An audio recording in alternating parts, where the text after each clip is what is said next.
Michael Oyarzabal. Alvaro മൊറാട്ടയ്ക്ക് പകരക്കാരനായി പരിശീലകൻ Louis ഡിലാഫ്യൂന്റെ കണ്ടെത്തിയ മുന്നേറ്റ താരം.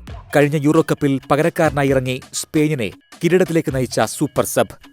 എന്നാൽ തന്റെ കരിയറിലെ ആദ്യ ലോകകപ്പ് മത്സരത്തിൽ നാണക്കേടിന്റെ റെക്കോർഡാണ് ഈ സ്പാനിഷ് താരം സ്വന്തം പേരിൽ എഴുതി ചേർത്തത്.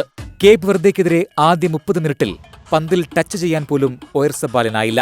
കുഞ്ഞന്മാരായ കേപ്പ് വെർദെയുടെ ഡിഫൻസ് കോട്ടയ്ക്ക് മുന്നിൽ പകച്ചുപോയ താരം മത്സരത്തിൽ ആകെ പൂർത്തിയാക്കിയത് 10 പാസുകൾ മാത്രമാണ്.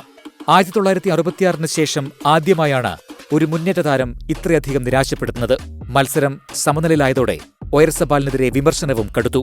എന്നാൽ സൗദിക്കെതിരായ മത്സരത്തിൽ താരത്തിന്റെ വമ്പൻ തിരിച്ചുവരവിനാണ് ഫുട്ബോൾ ലോകം സാക്ഷ്യം വഹിച്ചത്.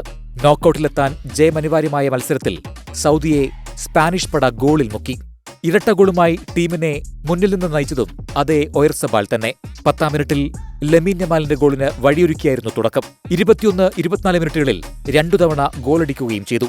ഇതോടെ 1966 ശേഷം ആദ്യ 25 മിനിറ്റിൽ 3 ഗോൾ പങ്കാളിത്തം സ്വന്തമാക്കിയ രണ്ടാമത്തെ താരമെന്ന നേട്ടവും ഒയർസബാൽ തന്റെ പേരിൽ കുറിച്ചു. ആദ്യ മത്സരത്തിന് ശേഷമുയർന്ന രൂക്ഷ പരിഹാസങ്ങൾക്കിടയിലും തന്നിൽ വിശ്വാസമർപ്പിച്ച പരിശീലകന് തന്നെയാണ് ഒയർസബാൽ എല്ലാ ക്രെഡിറ്റും നൽകിയത്. World cup desk 24.